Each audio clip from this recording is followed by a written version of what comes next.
نحمده ونصلي على رسوله الكريم اما بعد فاعوذ بالله السميع العليم من الشيطان الرجيم بسم الله الرحمن الرحيم رب اشرح لي صدري ويسر لي امري واحلل عقدة من لساني يفقهوا قولي رب زدني علما رب زدني علما رب زدني علما اللهم انفعني بما علمتني وعلمني بما ينفعني وزدنی علما الحمد للہ علی کل حال واعوذ باللہ من حال اہل النار۔ سورۃ نور آیت نمبر 42۔ الم تر ان اللہ یسبح له من فی السماوات والارض والطیر صافات، کیا تم نے نہیں دیکھا کہ بے شک اللہ اسی کی تسبیح کرتے ہیں جو کچھ آسمان میں ہے اور جو کچھ زمین میں ہے، اور پرندے بھی پر پھیلائے ہوئے۔ کل قد علم صلاته وتسبیحہ، ہر ایک نے یقیناً اپنی نماز اور اپنی تسبیح جان لی ہے۔ واللہ علیم بما یفعلون، اور اللہ تعالیٰ خوب جانتا ہے جو کچھ بھی وہ کرتے ہیں۔ وللہ ملک السماوات والارض، اور اللہ ہی کے لیے ہے تمام آسمانوں اور زمین کی بادشاہی۔ وإلی اللہ المصیر، اور اسی کی طرف سب کو لوٹ کر جانا ہے۔ اس آیت میں اللہ تعالیٰ رب العزت نے آسمان اور زمین میں پائی جانے والی تمام مخلوقات کا ذکر کیا، چاہے وہ فرشتے ہوں یا بنے نوع انسان ہوں یا جانور ہوں یا جنات ہوں، غرض کہ اللہ تعالیٰ نے جمادات تک کا ذکر کر دیا، یعنی ہر مخلوق۔ یہ ساری مخلوقیں کس کی ہیں؟ اللہ تبارک و تعالیٰ کی۔ اور اللہ تبارک و تعالیٰ کہہ رہے ہیں کہ صرف انسان ہی اللہ کی عبادت میں نہیں لگا ہوا، بلکہ فرشتے بھی، بنے نوع انسان بھی، جنات بھی، جمادات بھی، جانور بھی، یہ ہر طرح کے مخلوقات اللہ رب العزت کی کیا کرتے ہیں؟ تسبیح بیان کرتے ہیں۔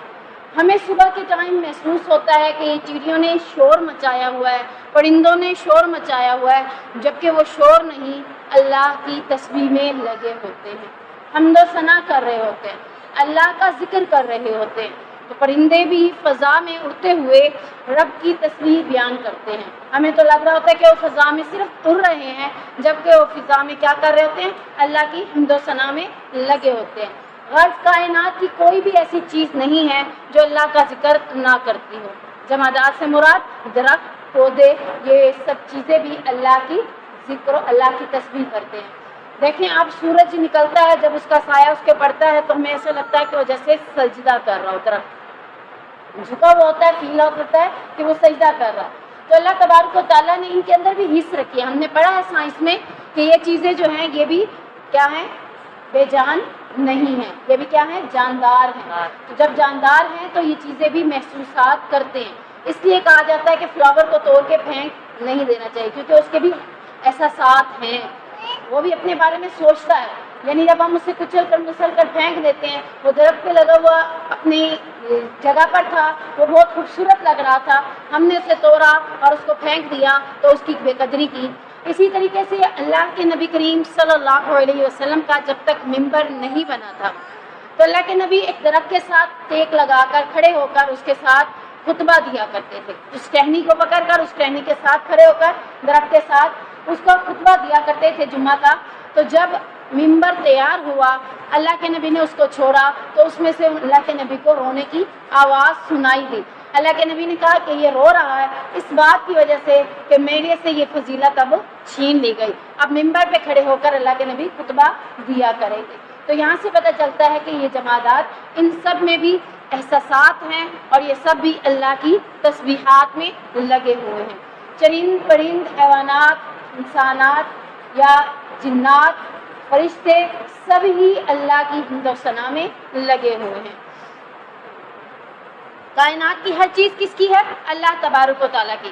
تو صلاۃ سے مراد یہ ہے کہ ہر ایک نے پہچان لی ہے اپنی تسبیحات، اپنی عبادات۔ یعنی ہمیں اللہ تعالیٰ نے سبحان اللہ، الحمدللہ، اللہ اکبر، نماز، روزہ، حج، زکوٰۃ، صدقہ، یہ عبادات دی ہیں۔ تو پرندوں کو جو اللہ تعالیٰ نے عبادات دی ہیں اس نے بھی اپنی عبادات پہچان لی، جمادات کو اللہ تعالیٰ نے جو عبادات دی انہوں نے بھی اپنی عبادات پہچان لی۔ تو صلاۃ سے مراد کہ ہر ایک نے اپنی عبادت کو پہچان لیا ہے۔ یہاں نماز کا ذکر نہیں ہے، عبادت کا ذکر ہے۔ ہر ایک نے اپنی عبادت کا جیسے جیسے اللہ نے انہیں حکم دیا ہے ویسے ویسے وہ عبادات کرتے ہیں۔ تو اللہ ہی کے لیے ہے ساری بادشاہی زمین و آسمان کی، کیونکہ ان تمام چیزوں نے کس کے پاس لوٹ کر جانا ہے؟ اللہ تبارک و تعالیٰ کے پاس لوٹ کر جانا ہے۔ علم ترا، کیا نہیں دیکھا، ان اللہ، بے شک اللہ تعالیٰ، یجزی سحاباً، بادل کو چلاتا ہے، ثم یعلف بینہ، پھر اسے آپس میں ملاتا ہے، ثم یجعلہ رکاماً، پھر اسے تہ بتہ کر دیتا ہے، فتر الودق یخرج من خلالہ، پھر تو بارش کو دیکھتا ہے کہ اس کے درمیان سے نکل رہی ہے۔ ہم آج تک سائنس میں پڑھتے رہے، سائنس میں بادل کیسے بنتے ہیں، بارش کیسے برستی ہے، یعنی وہ ابھی تک ان چیزوں کے بارے میں تحقیقات صحیح معنوں میں کر نہیں سکے، تو اس لیے وہ لفظ کیسے کا استعمال کرتے ہیں۔ اور قرآن نے جب بھی ان چیزوں کا لفظ استعمال کیا ہے تو کیوں کا لفظ استعمال کیا، کہ بارش کیوں برستی، کیسے نہیں، کیسے برستی ہے وہ اللہ تعالیٰ بتا رہے اس آیت میں، ابھی ہم دیکھیں گے۔ کیوں برستی ہے؟ اس لیے برستی ہے کہ تاکہ انسان بھی اور زمین بھی، چرند پرند بھی اور جانور بھی اس سے فائدہ اٹھا سکے۔ اگر قرآن میں لفظ آتا ہے تو کیوں آتا ہے؟ زلزلے کیوں آتے ہیں؟ کیوں آتے ہیں؟ ہمارے اعمال کی وجہ سے۔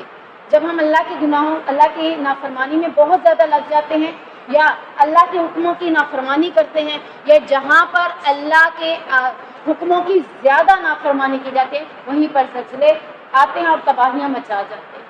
سیلاب کیوں آتے ہیں؟ یہ بھی ہمارے اعمال کی، یعنی قرآن میں لفظ ان چیزوں کی، جتنی بھی چیزوں کے ساتھ لفظ استعمال ہوا ہے، کیوں کا لفظ استعمال ہوا ہے، اور سائنس نے ان تمام چیزوں کے ساتھ بادل، بارش، بجلی، یہ ساری چیزیں جتنی بھی ہیں ان کے ساتھ لفظ کیسے کا استعمال کیا کہ یہ کیسے آتے ہیں، کیسے بنتے۔ تو اللہ تعالیٰ بناتا ہے، کیسے بناتا ہے اللہ تعالیٰ نے اس قرآن میں بتا دیا۔ کیا کیسے بتا رہا ہے اللہ تعالیٰ؟ کہ اللہ بادل کو چلاتا ہے، بادل بھی چلتے ہیں۔ اب پتہ چلا، ہم خود بھی دیکھ رہے ہوتے ہیں کہ ابھی وہاں تھے، اب یہاں آ گئے۔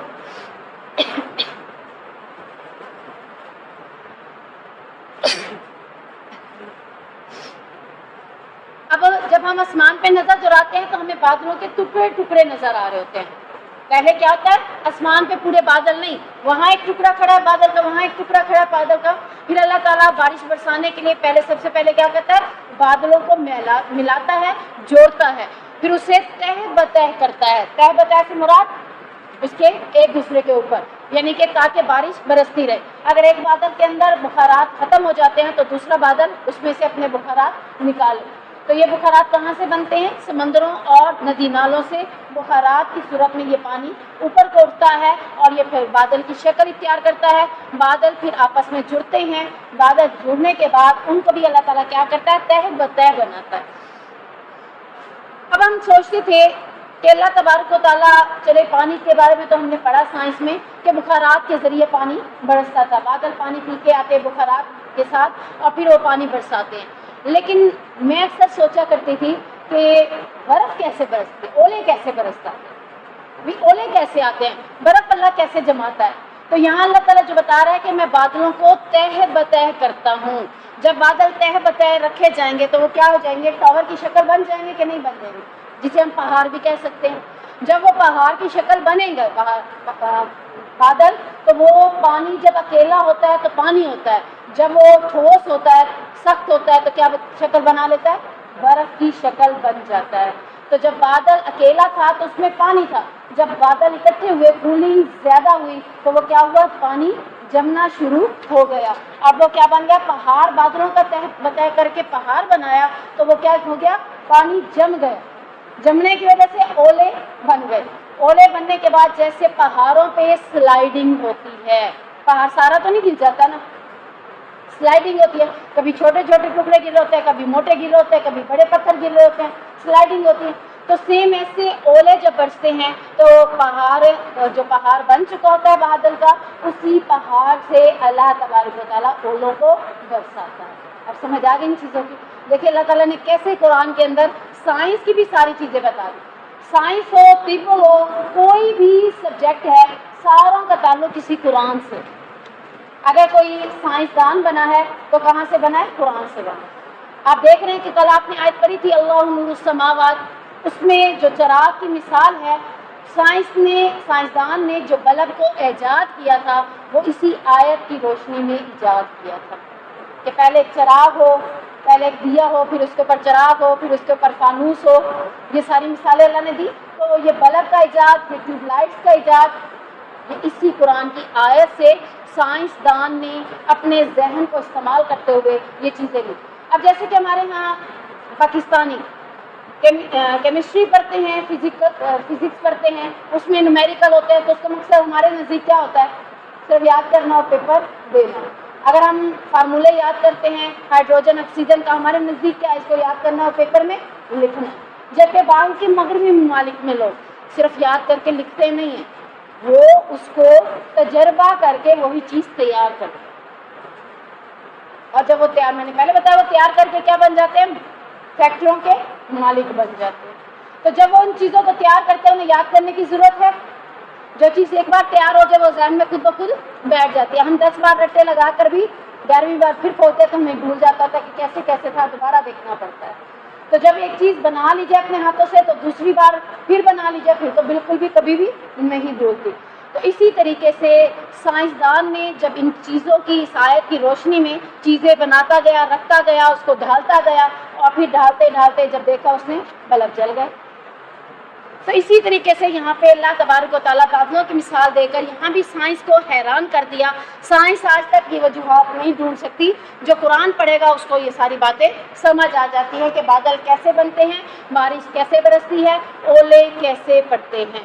ہم اپنی بکس میں جتنا سائنس پڑھ چکے ہیں، پر آج تک ہمیں اولے بننے کا سمجھ نہیں آئی تھی کہ اولے کیسے بنتے ہیں. اب ہم نے پڑھا کہ اللہ تعالیٰ تہ بتہ جب کرتا ہے وہ پہاڑ کی شکل بن جاتے ہیں، اور جب پہاڑ کی شکل بن جاتے ہیں اسی میں سے بارش بھی نکلتی ہے، اسی میں سے اولے بھی گرتے ہیں. جیسے آپ کی فریج میں ایک جمع ہوا برف کا گولا ہے تو ابھی فل جمع نہیں ہے، اس میں سے پانی بھی نکلے گا اور برف بھی نکلے گی. تو سمجھ لیں سیم ایسے ہی اللہ تبارک و تعالیٰ نے بادلوں میں سے پانی بھی نکالا اور اس بادلوں میں سے اولے بھی نکالے.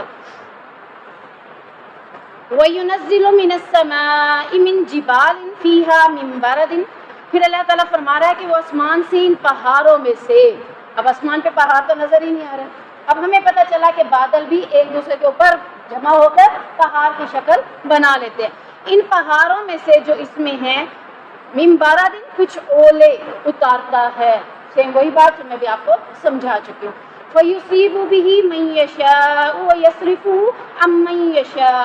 پھر انہیں جس کے پاس چاہتا ہے پہنچا دیتا ہے اور انہیں جس سے چاہتا ہے پھیر دیتا ہے.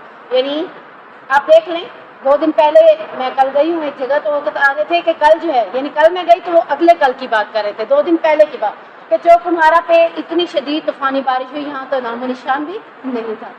کبھی یہاں پہ بارش ہو رہی تھی، میں امی لوگوں کی طرف میسج کرتی ہوں آپ کی طرف، کیونکہ پتہ ہے نا کہ ادھر اکثر بارش نہیں ہوتی، کوئی بارش ہو رہی ہے کہتے نہیں ہو رہی. تو اللہ جہاں چاہتا ہے ان کو پہنچاتا ہے اور جہاں چاہتا ہے وہاں سے پھیر جاتا ہے. بادل سارے بنے ہوئے ہیں لیکن جہاں وہ اولے برسانے ہیں وہیں پہ لے کے جاتا ہے. بعض وقت ہم کہتے ہیں بادل بھاگے جا رہے ہیں، ہمارے اوپر بارش نہیں برس رہی، آگے کسی اور شہر میں جا کر وہ بارش برسا رہے ہوتے ہیں. تو ہم کہتے ہیں دیکھو یہاں سے گزر کے گئے ہیں لیکن جگہ اللہ نے وہ مختص کی تھی، وہاں جا کر بارش ہوتی ہے. تو یہ اللہ تبارک و تعالیٰ کہتا ہے کہ میں جہاں چاہتا ہوں اسے وہیں پر پھیر کر لے جاتا ہوں. یہ نہیں ہے کہ وہیں پہ ہی بارش برسنا شروع ہو جائے، اللہ کا حکم نہیں ہے. وہ بادل بھی بن گئے، وہ پہاڑ بھی بن گئے، لیکن نہ اولے برسے نہ بارش برسی. جہاں اللہ نے چاہا وہیں بارش برسے گی، وہیں اولے برسیں گے. یکاد سنا برقہ یذہب بالابصار، قریب ہے کہ اس کی بجلی کی چمک نگاہوں کو لے جائے. یعنی جو آسمان کے اوپر بادلوں کے ساتھ بجلی کی کرک سنتے ہیں اور بجلی روشن ہوتی ہے اور دیکھنے والے کو ایسے فیل ہوتا ہے کہ اس کی آنکھیں چندھیا گئی ہیں، آنکھیں دیکھ نہیں پاتی، پر فیل ہوتا ہے کہ فلاں جگہ بجلی گری ہے. جب بجلی گر کر کوئی مر سکتا ہے، مرتے ہیں نا لوگ، ہلاک ہو جاتے ہیں، عمارتیں بھی تباہ ہو جاتی ہیں. بجلیاں گری، عمارتیں بھی تباہ ہو گئی. تو اللہ تعالیٰ کہتا ہے قریب ہے اسی بجلی سے میں تمہاری آنکھوں کو اجڑ کر لے جاؤں. تم دیکھنے والے رہو ہی نہ، تم سب کو کیا کر دوں؟ نابینا کر دوں، نہ دیکھنے والا. کیوں؟ کیونکہ اللہ نے آنکھیں کس لیے دی ہیں؟ ہم پڑھ چکے ہیں نا کہ آنکھوں کا غلط استعمال کیا ہے؟ نامحرم کی طرف نہیں دیکھنا. آنکھوں کا غلط استعمال کیا ہے؟ غلط چیز کی طرف آنکھوں کو اٹھا کر نہیں دیکھنا. اس آنکھوں کا مین مقصد اللہ کی قدرت کو دیکھنا، اللہ کے قرآن کو دیکھنا، کائنات میں اللہ کی موجود بنائی ہوئی تمام مخلوقات کو دیکھ کر اللہ کی حمد و ثنا میں اپنے آپ کو لگانا۔ جب ہم نے اس کا غلط استعمال کرنا شروع کر دیا تو پھر قریب ہے یہ عذاب بھی آ سکتا ہے، زلزلے آ کر لوگوں کو تباہ کر سکتے ہیں۔ پورا کا پورا شہر بالا کوٹ ایک دفعہ تباہ و برباد ہو گیا تھا، کوئی جگہ نہیں بچی تھی، پورا کا پورا مسمار ہو گیا تھا بالا کوٹ۔ اب تو نئے سرے سے دوبارہ بنا ہوا ہے۔ 2005 میں جب زلزلہ آیا تھا تو پورا بالا کوٹ شہر تہس نہس ہو گیا تھا، ختم ہو گیا تھا۔ تو یہ کیوں ہوا تھا؟ یہ بھی ہم نے سنی تھی، تحقیقات کی تھی، پتہ چلا تھا وجہ کیا تھی، وہاں زنا بہت زیادہ پھیل گیا۔ حدیث بھی ہے جہاں گانے اور زنا زیادہ پھیل جائے وہاں اللہ کی طرف سے زلزلے اترتے ہیں، زلزلے نازل ہوتے ہیں۔ تو یہ اللہ تبارک و تعالیٰ فرما رہا ہے کہ اللہ تبارک و تعالیٰ چاہے تو اس بجلی کے ساتھ سب کی آنکھوں کو لے کر جا سکتا ہے، قریب ہے اچک لے تمہاری آنکھوں کو۔ کیوں؟ تم اللہ کی نافرمانی میں لگے ہوئے، اللہ کے گناہوں کے کاموں میں لگے ہوئے، جتنا قرآن نہیں پڑھتے اتنا موبائل کتنا دیکھتے، موبائل کے ساتھ کتنا ٹائم آنکھوں کے ساتھ سپینڈ کرتے ہیں۔ فلم دیکھنے بیٹھے 3 گھنٹے فلم دیکھی، آنکھیں نہیں تھکی۔ قرآن پڑھنے بیٹھے، پارا پڑھا، آنکھیں بھی تھک گئی، میں بھی تھک گئی، جسم بھی تھک گیا، سب کچھ تھک گیا۔ محبت نہیں، جس چیز سے محبت ہو اس چیز سے محبت کی وجہ سے انسان تھکتا نہیں ہے۔ یقلب اللہ اللیل والنہار، اللہ تبارک و تعالیٰ رات اور دن کو عدل بدل کرتا ہے۔ ان فی ذلک لعبرۃ لأولی الابصار، بے شک اس میں نشانی ہے آنکھوں دیکھنے والوں کے لیے۔ اب ہم اللہ تعالیٰ کے بادل کے حوالے سے قدرت الہیہ کے مزید مظاہرے دیکھتے ہیں تھوڑا سا۔ یعنی کہ اللہ تعالیٰ بادلوں کو ہانکتا ہے، ان کے ٹکڑوں کو جمع کرتا ہے، انہیں تہ بتہ کرتا ہے، پھر وہ بارش کے ٹکڑے بن کر زمین پر برستے ہیں۔ یہ ساری چیزیں کس چیز کی علامت ہیں؟ اللہ کی قدرت کے نظارے دیکھنے کے بعد اللہ پر یقین کرنے کے لیے کہ وہی اللہ کی ذات ہے جو ان سب چیزوں کو اکٹھا کر رہی ہے، ورنہ کسی کے اختیار میں یہ کام نہیں ہے۔ اللہ کی قدرت کا دوسرا مظہر کیا ہے کہ اس نے فضا میں اولوں کے بڑے بڑے پہاڑ پیدا کر دیے اور ان کے ٹکڑے زمین پر اس کے حکم سے گرتے ہیں۔ وہ جسے چاہتا ہے ان ٹکڑوں سے کیا کرتا ہے؟ نقصان پہنچاتا ہے، ان ٹکڑوں کے ساتھ بھی نقصان پہنچاتا ہے۔ اولے گرتے ہیں نا، اولے گرنے کی وجہ سے پچھلے دنوں دکھایا کہ سندھ میں اتنے بڑے بڑے اولے گرے تو وہ انڈے یعنی شتر مرغ کے انڈے سے بھی بڑا اولا تھا جو ان کی فصلوں کو تباہ کر گیا۔ دکھا رہے تھے بینگن کیسے تباہ ہوئی پڑی تھی، کدو کیسے تباہ ہوئے پڑے تھے۔ تو اللہ تعالیٰ کہتا ہے یہ اولے ایسے ہوتے ہیں کہ میں جہاں برساتا ہوں، کہاں برساتا ہوں؟ بعض کا کہیں نقصان پہنچانے کے لیے۔ اب دیکھ لیں اس سال جو گرمیوں سٹارٹ میں بارشیں ہوتی رہی اولوں والی، گندم کو کتنا نقصان پہنچا گئی، کئی لوگوں کی گندم کو نقصان پہنچا کے گئی ہیں۔ تو یہ اللہ تبارک و تعالیٰ فرما رہا ہے کہ ان ٹکڑوں پر زمین کو کر گرنے کے لیے حکم دیتا ہوں، جہاں نقصان پہنچانا ہوتا ہے وہیں پہ پہنچاتا ہوں، اس کے کھیتوں، جانوروں، مویشیوں کو ہلاک کر دیتا ہوں۔ کیوں؟ کیونکہ وہ نہ اپنے کھیتوں پہ عشر نکالتے ہیں، نہ اپنے جانوروں پر عشر نکالتے ہیں، نہ ہی وہ اپنے مویشیوں کے اوپر عشر نکالتے ہیں۔ تو تب اس صورت میں اللہ انہیں ہلاک کر دیتا ہے۔ اب ہم کہیں کہ وہاں اولے کیوں برسے، اس کی زمین پر اولے کیوں برسے؟ کیونکہ اس نے اپنی زمین کے سے کاشت کے اوپر زکوٰۃ ادا نہیں کی۔ وہ اگر عشر ادا کر لیتا، جانوروں کے اوپر زکوٰۃ ادا کر لیتا تو کبھی اس کے اوپر یہ عذاب نہ نازل ہوتے، اللہ اس کو پھیر دیتا۔ اب ایک ہی جگہ پر پورا باغ ہے، باغ میں ایک کھیت بچ گیا، 4 کھیت ہلاک ہو۔ ایک کھیت کیوں بچا؟ کیونکہ وہ عشر ادا کرتا تھا۔ تو یہ ہمارے لیے لازم چیز ہے کہ ہم عشر بھی ادا کریں تاکہ ہمارے کھیت، ہماری فصلیں، ہمارے تجارت کے معاملات زکوٰۃ دینے سے کلیئر ہو جاتے ہیں۔ اگر ایک عورت 7.5 تولہ سونا پہنتی ہے، اسے استعمال کرتی ہے، اسے اٹھاتی ہے، یوز کرتی ہے، رکھتی ہے، اپنے پاس سیو کیا ہوا ہے، وہ کہتی ہے میرے پاس رقم نہیں ہے، میں زکوٰۃ کہاں سے نکالوں؟ کیونکہ یہ صرف سونا ہی ہے، تو اسے چاہیے کہ اس سونے کو بیچ کر زکوٰۃ ادا کرے۔ اگر وہ سونے کو بیچ کر زکوٰۃ ادا نہیں کرتی، امید ہے جب وہ کہیں پہن کے جائے گی کوئی چیز بھی ان میں سے اس کی گم ہو سکتی۔ کیوں؟ اللہ تعالیٰ کہتا ہے میں جسے چاہتا ہوں نقصان پہنچا دیتا ہوں۔ کبھی کسی کا کانٹا گر جاتا ہے، کبھی کسی کی رنگ گم ہو جاتی ہے، کبھی کسی کی بریسلیٹ گر جاتی ہے، یعنی پتہ حالانکہ وہ اچھی طریقے سے لاک بھی لگی ہوتی ہے، پھر بھی اللہ تعالیٰ ان کو گروا دیتا ہے، پتہ ہی نہیں چلتا. کیوں؟ کیونکہ انہوں نے اس کا حق ادا نہیں کیا. زکوٰۃ ادا کرنے سے باقی مال کیا ہو جاتا ہے؟ پاک ہو جاتا ہے. جب مال کو پاک نہیں کیا، اللہ کی طرف سے عذاب آ گیا. زکوٰۃ ان چیزوں کو کہا جاتا ہے، زمین کے اوپر عشر کہا جاتا ہے، گندم فصل ان کو عشر کہا جاتا ہے. عشر میں بھی فرق ہے. عشر میں بھی یہ ہے کہ اگر کنویں کے پانی سے سیراب کی جا رہی ہے تو عشر کچھ ہے.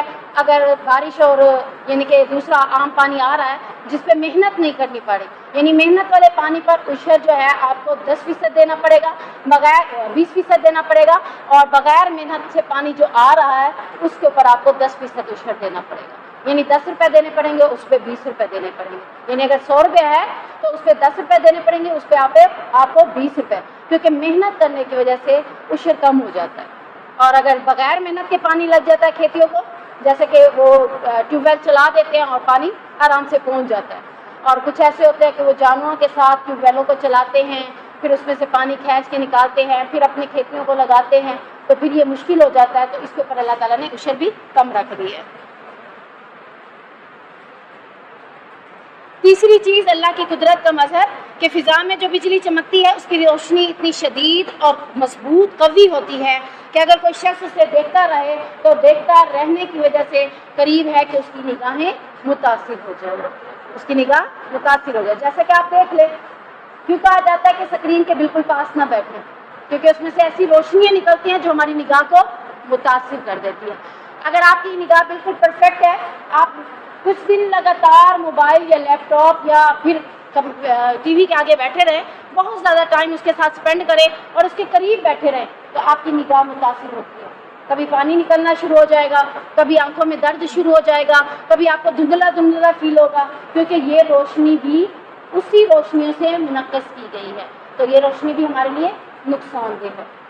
اس لیے کہتے ہیں کہ بچوں کو موبائل نہیں دینا چاہیے، کیونکہ بچہ تو بالکل قریب کر کے بیٹھتا ہے اور اس کی نگاہ بچپن میں ہی متاثر ہو سکتی ہے. قدرت کا مظہر کی ایک اور مثال اللہ تعالیٰ یہاں کیا دے رہا ہے کہ رات اور دن کو الٹتا پھرتا رہتا ہے. اس آیت میں یعنی اللہ تعالیٰ نے ان 2 آیتوں کے اندر اپنی قدرت کے 4 مظاہرے دکھائے ہیں. جیسے ہم کہتے ہیں نا وہاں پہ مظاہرہ دیکھنے گئے، بڑا مزہ آیا تھا. اللہ کے مظاہروں کو اگر ہم فیل کریں، اسی طرح دیکھنا شروع کر دیں جیسے اللہ دکھا رہا ہے، تو پھر ہمیں بھی فیل ہوتا ہے کہ واقعی اللہ کی قدرت کے مظاہرے بڑے پیارے اور بڑے انمول ہیں. تو یہاں اللہ تعالیٰ کیا کہہ رہا ہے؟ رات کو دن میں لے آتا ہوں. جب دن آتا ہے رات کہاں جاتی ہے ہمیں نہیں پتا، جب رات آتی ہے دن کہاں جاتا ہے ہمیں نہیں پتا. اللہ ان کو الٹتا پلٹتا رہتا ہے. جب ٹائم آتا ہے تو ٹائم کے اوپر دن بھی آ جاتا ہے، ٹائم کے اوپر رات بھی آ جاتی ہے. یعنی ہم اپنی زندگی کو ٹائم ٹیبل کے ساتھ نہیں گزار سکے. اللہ اس ٹائم ٹیبل کے ساتھ ہمیں اپنی زندگی بسر کرنے کا حکم دے رہا ہے کہ جب سورج اپنے وقت پہ نکل رہا ہے، چاند اپنے وقت پہ نکل رہا ہے، دن اپنے وقت پہ آ رہا ہے، رات اپنے وقت پہ آ رہی ہے، تو تمہیں بھی چاہیے کہ تم اپنے سارے معاملات ٹائم ٹیبل یعنی شیڈول کے ساتھ. بغیر شیڈول کے زندگی کیا ہوتی ہے؟ متاثر ہو جاتی ہے. شیڈول بنا لیں، صبح یہ کام کرنا ہے، شام یہ کرنا ہے، فلاں ٹائم یہ کرنا ہے، تو الحمدللہ زندگی بیلنس میں چلتی ہے. آپ صلی اللہ علیہ وسلم نے فرمایا، اللہ عز و جل فرماتا ہے کہ مجھے ابن آدم تکلیف دیتا ہے، وہ کہتا ہے ہائے کم بختی زمانے کی. بعض اوقات ہم بھی زمانے کو کیا کہہ دیتے ہیں؟ برا بھلا کہہ بیٹھتے ہیں. پتہ نہیں یہ کیسا زمانہ آ گیا، اب یہ کیسا زمانہ آ گیا. تو زمانے کے حوالے سے کیا کہہ رہا ہے اللہ تعالیٰ کہ مجھے ابن آدم تکلیف دیتا ہے. کس طرح سے؟ زمانے کو برا بھلا کہہ کے. تو کوئی تم میں سے ہرگز یوں نہ کہے، اس لیے کہ زمانہ اللہ تعالیٰ کہہ رہا ہے میں خود ہوں. دن اور رات کون لاتا ہے؟ زمانہ اسی سے بنتا ہے نا. تو اللہ تعالیٰ کیا کہہ رہا ہے؟ زمانہ میں خود ہوں. مجھے برا بھلا یعنی اس کو برا بھلا کہنا در حقیقت اللہ کو نعوذ باللہ برا بھلا کہنا ہے. رات اور دن میں لاتا ہوں، جب میں چاہوں گا تو رات اور دن ختم کر دوں گا. جب رات اور دن کو پیدا کرنے والا اللہ ہے تو رات اور دن یعنی اسی سے زمانہ بنتا ہے. اس کو گالی دینا دراصل اللہ کو گالی دینا ہے. آج کے بعد زمانے کو برا بھلا نہیں کہیں گے، ٹھیک ہے نا. یہ نہیں کہیں گے کہ زمانہ کیسے چل رہا ہے، دور کیسے چل رہا ہے. جو بھی چل رہا ہے اللہ کا دور ہے، اللہ نے بنایا. ہم اس میں اپنی زندگی کو کیسے چلا رہے ہیں، ہم غلط ہیں. دن تو ویسے آتا ہے روز، رات تو ویسے آتی ہے، لیکن اگر اس میں کوئی برائی ہے، اس میں کوئی معاملہ ہے تو وہ ہمارے انسانوں کی وجہ سے. یعنی اب یوں کہہ سکتے ہیں کہ شہباز شریف نے آ کر اپنے دور میں کیا کیا؟ نواز شریف نے آ کے اپنے دور میں کیا کیا، عمران خان نے آ کر اپنے دور میں کیا کیا، یوں کہہ سکتے ہیں، زمانے کو کچھ نہیں کہہ سکتے. یعنی انہوں نے اپنی زندگی کے جو 5 سالہ حکومت کے اندر گزارے ہیں اسی کی وجہ سے یہ خرابی ہوئی ہے. اللہ نے جو زمانہ بنایا اس میں خرابی نہیں ہے. خرابی کرنے والا کون ہے؟ انسان. یعنی اگر میں کہوں کہ میرا کل کا دن بڑا برا گزرا ہے، کیوں گزرا ہے؟ کہ میں نے خود اسے برا بنایا. اللہ نے اسے برا نہیں بنا. ہو سکتا ہے 20 لوگوں کی کل خوشیاں ہوں اس دن کے ساتھ. میں کہوں یہ دن پھر نہ آئے، یہ تاریخ پھر نہ آئے، اللہ نہ کرے میرے پاس ہے، لیکن کئی لوگ دعا کر رہے ہوں گے کہ یہ دن بار بار ہمارے پاس ہے، تو دن برا نہیں ہے.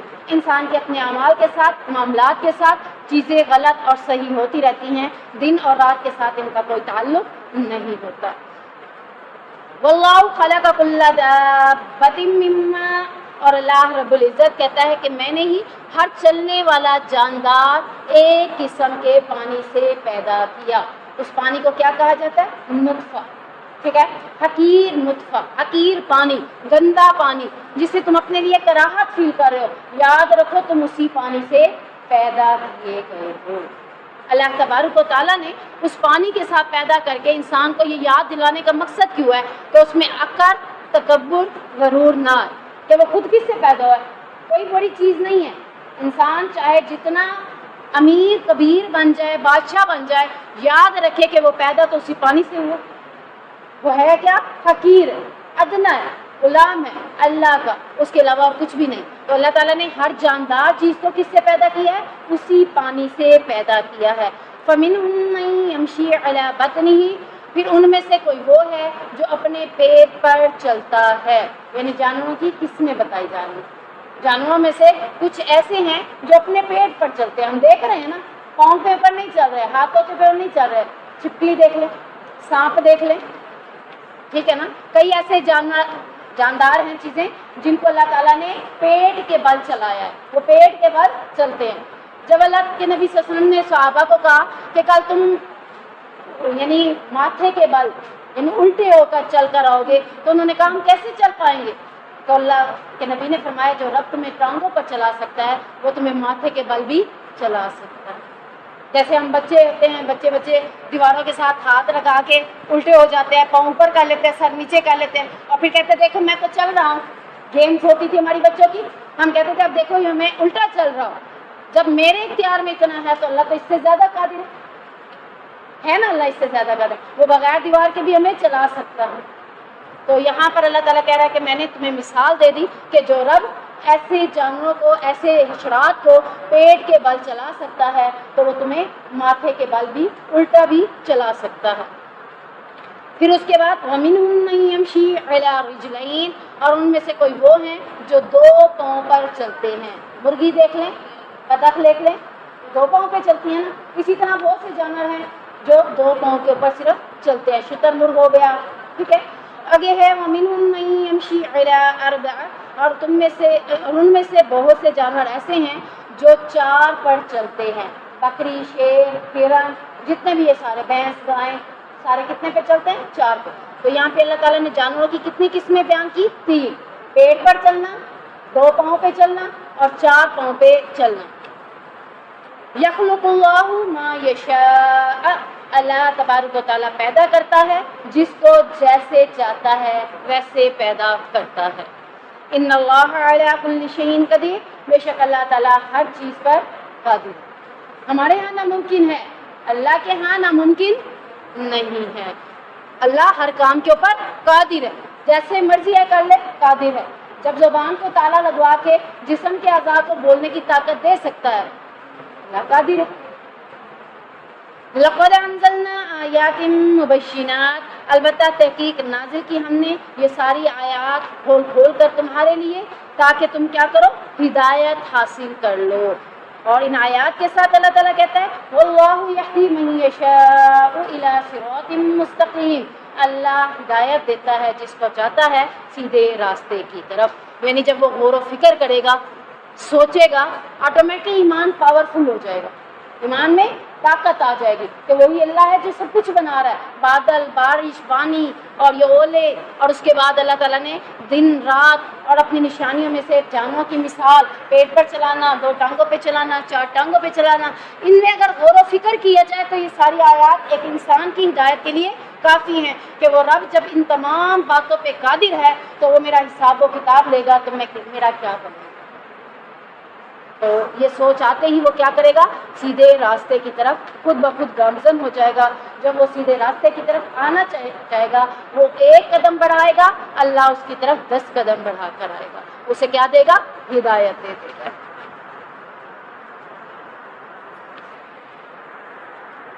سیدنا انس بن مالک بیان کرتے ہیں کہ ایک آدمی نے کہا کہ یا رسول اللہ صلی اللہ علیہ وسلم، کافر کا حشر قیامت کے دن منہ کے بل کیسے ہوگا؟ آپ نے فرمایا کیا جس ذات نے اس کو دنیا میں 2 پاؤں پر چلایا ہے وہ اس بات کی قدرت نہیں رکھتی کہ قیامت کے دن اس کو منہ کے بل چلائے؟ حدیث بھی آ گئی، ٹھیک ہے آپ کے سامنے۔ اور دوسری حدیث میں آتا ہے، انس بیان کرتے ہیں، یہ حدیث آپ سن چکے ہیں ویسے، ہم رسول اللہ صلی اللہ علیہ وسلم کے پاس تھے کہ آپ صلی اللہ علیہ وسلم ہنس دیے اور فرمانے لگے جانتے ہو میں کیوں ہنسا ہوں؟ ہم نے کہا اللہ اور اس کا رسول بہتر جانتے ہیں۔ آپ نے فرمایا میں اس بندے کی اس گفتگو پر ہنسا ہوں۔ کیا کیا ہے؟ صرف ہنسے ہیں۔ ہنسنا کیا ہوتا ہے اور کہکا لگانا کیا ہوتا ہے، دونوں میں فرق ہے۔ ہنسنا اتنا ہے کہ نبی کریم صلی اللہ علیہ وسلم جب بہت زیادہ بھی ہنستے تھے تو صرف ان کی یہ ہونٹ تھے کافی کھل جاتے اور ان کے دانت مبارک سارے نظر آتے، بس اتنا ہنستے تھے۔ اور جو یہ ہنسنا ہے کہ منہ پورا کھل گیا، کہکے لگ رہے ہیں، پیٹ کو پکڑا ہوا ہے، ہائے بھائی مجھے بڑا کچھ ہو رہا ہے، اس کہکے لگا کر ہنسنے سے نبی کریم صلی اللہ علیہ وسلم نے منع فرما دیا۔ جو کہکے لگا کر ہنستا ہے اس کے بارے میں فرمایا کہ اس کا دل مردہ ہو جاتا ہے، وہ دین کی طرف نہیں آتا، وہ ہنسی مذاق میں لگا رہتا ہے۔ یعنی مسکرانے کی اجازت ہے، کہکا لگانے کی اجازت نہیں ہے۔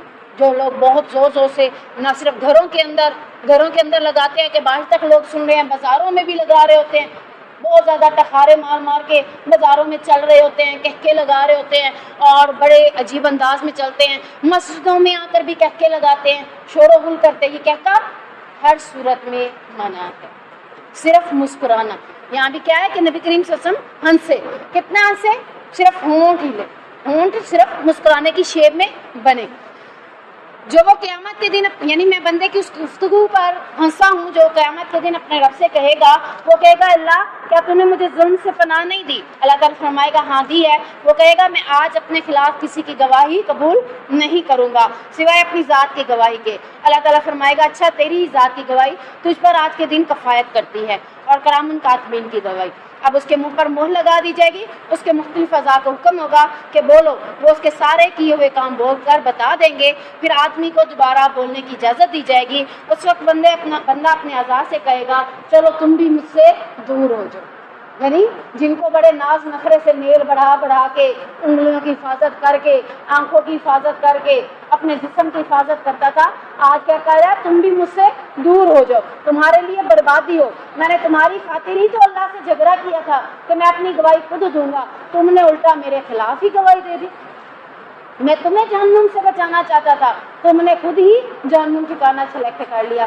پتہ چلا اعضاء کا اپنا کنٹرول نہیں ہے، اعضاء پر نہ میرا کنٹرول ہے نہ ان کا اپنا کوئی اختیار ہے، اور قیامت کے دن مجھ پر میرا اختیار بھی ختم ہو جائے گا۔ سارے اختیار کس کے ہاتھ میں؟ اللہ کے۔ وَلِلَّهِ مُلْكُ السَّمَاوَاتِ وَالْأَرْضِ، اس لیے تو اللہ تعالیٰ نے کہا زمین و آسمان کی ساری بادشاہی کس کے پاس ہے؟ جب دنیا کے بادشاہ بھی کمزور پڑ جائیں گے تو تب اللہ کی بادشاہی صرف کام آئے گی۔ واللہ یہدی کے حوالے سے بھی حدیث ہے، ویسے تو تقدیر کے حوالے سے ہے، میں نے آپ کو بتائی ہوئی ہے۔ دیکھ لیتے ہیں کہ آپ صلی اللہ علیہ وسلم نے فرمایا تم میں سے کوئی ایسا نہیں ہے جس کا ٹھکانہ اللہ نے جنت یا جہنم میں نہ لکھ دیا ہو، اور یہ نہ لکھ دیا ہو کہ وہ نیک وقت ہے یا بد وقت۔ جب یہ باتیں صحابہ نے سنی تو ان میں سے ایک شخص بولا کہ یا رسول اللہ کیوں نہ پھر ہم لکھے پر بھروسہ کر کے بیٹھ جائیں، اگر میں نیک وقت ہوں گا تو نیک بن جاؤں گا، اگر میرے بدبختی لکھی ہوگی تو میں بدبخت بن جاؤں گا۔ یعنی تقدیر کے روبرو عمل کرنا بے فائدہ ہے، یعنی ہم لوگ پھر عمل کرنا چھوڑ دیتے ہیں، ہماری تقدیر میں لکھا ہوگا تو ہم عمل کر لیں گے ورنہ ہم کوشش نہیں کرتے۔ تو آپ صلی اللہ علیہ وسلم نے فرمایا جو نیک وقتوں میں سے ہے وہ نیکیوں والے کاموں کی طرف چلے گا، اللہ اسے اسی کی طرف ہی چلائے گا، اور جو بدبختوں میں سے ہے وہ بدبختوں والے کاموں کی طرف چلے گا۔ فرمایا عمل کرو، ہر ایک کے لیے آسانی پیدا کر دی گئی، یعنی تقدیر بدلی جا سکتی ہے۔ تم عمل تو کرو، عمل کرنے سے ہر ایک کے لیے آسانی پیدا کی گئی ہے، یعنی نیکیوں کے لیے آسان کیا جائے گا نیکیوں کے اعمال کرنا، اور بدوں کے لیے، بدبختوں کے لیے آسان کیا کر دیا جائے گا؟ بدبختی والے کام کرنا، یعنی انہیں نیکی والے کام کیا لگیں گے؟ مشکل۔ اگر آج دنیا کے اندر مجھے بھی نیکی والا کام کرنا مشکل لگ رہا ہے تو پھر میں کون ہوں؟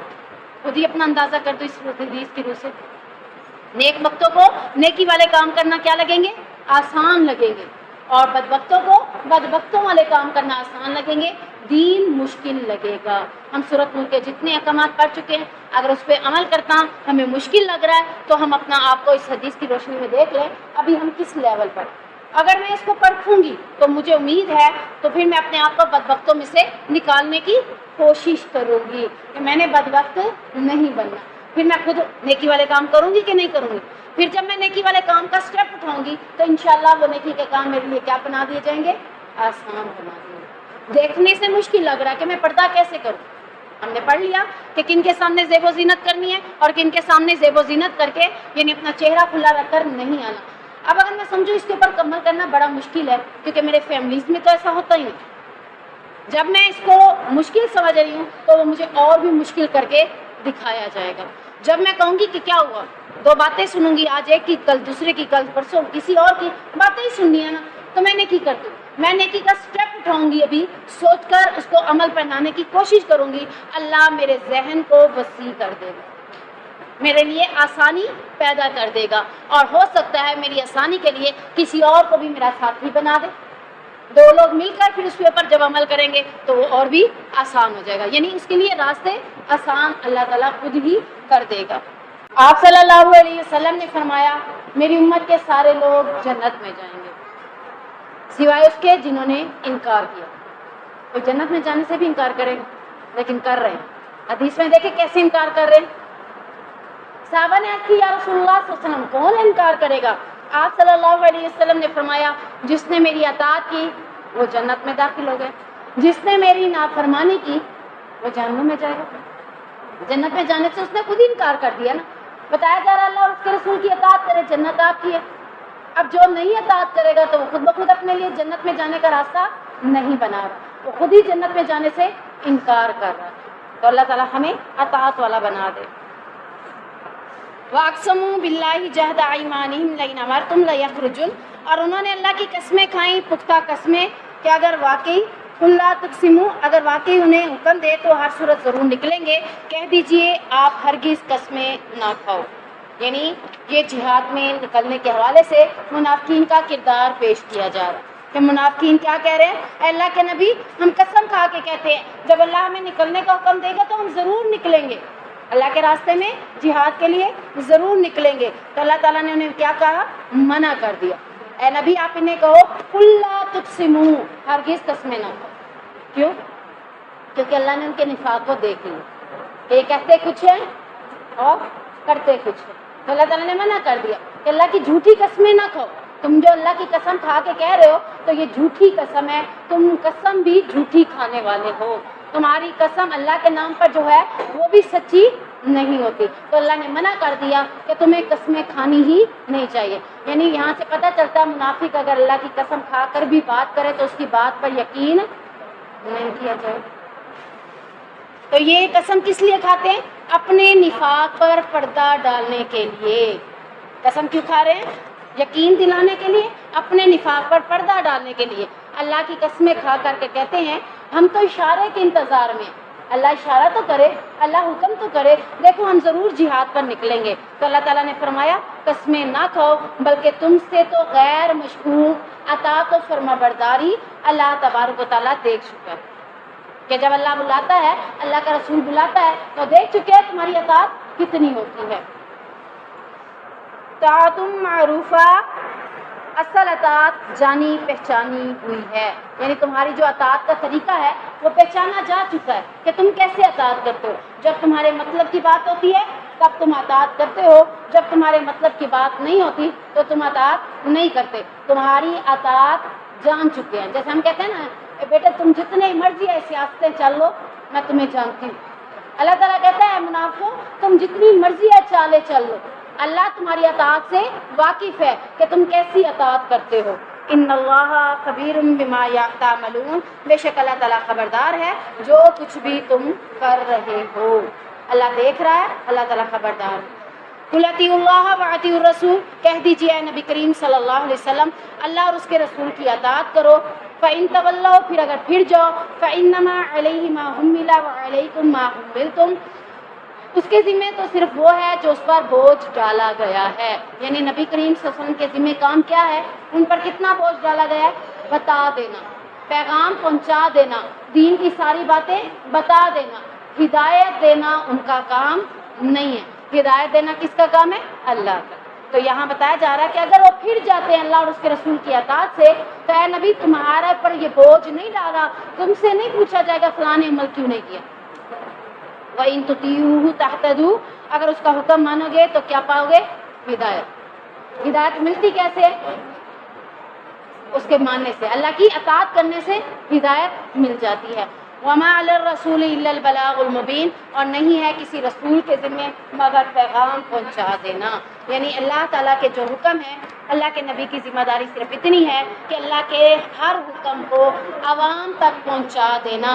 اللہ کے ہر حکم کو جب انہوں نے پوری عوام تک پہنچا دیا, انہوں نے اپنی ذمہ داری پوری کر دی. اب ان سے بات پرس نہیں ہوگی کہ آپ نے کیا کیا اور کیا نہیں کیا. اب ہر بندے سے اس کے عمل کے بارے میں پوچھا جائے گا, کیا تم تک اللہ اور اس کے رسول کا پیغام پہنچا تھا؟ وہ کہے گا ہاں, تو اللہ کہے گا عمل کیوں نہیں کیا.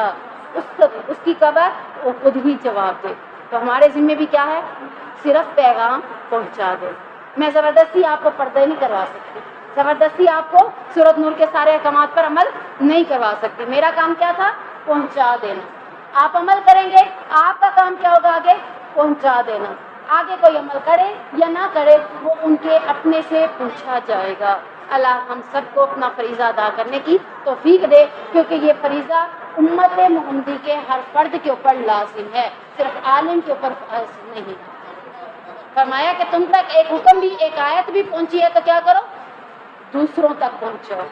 تو یہ امر بالمعروف و نہی عن المنکر کی وجہ سے آج امت محمدیہ کو بہترین امت کا فریضہ ملا ہے.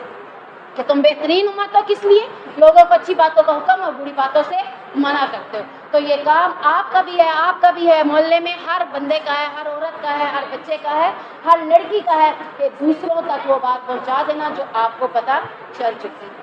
اللہ عمل کرنے کی توفیق عطا فرمائے. سبحانک اللہم و بحمدک, اشہد ان لا الہ الا انت, استغفرک و اتوب الیک.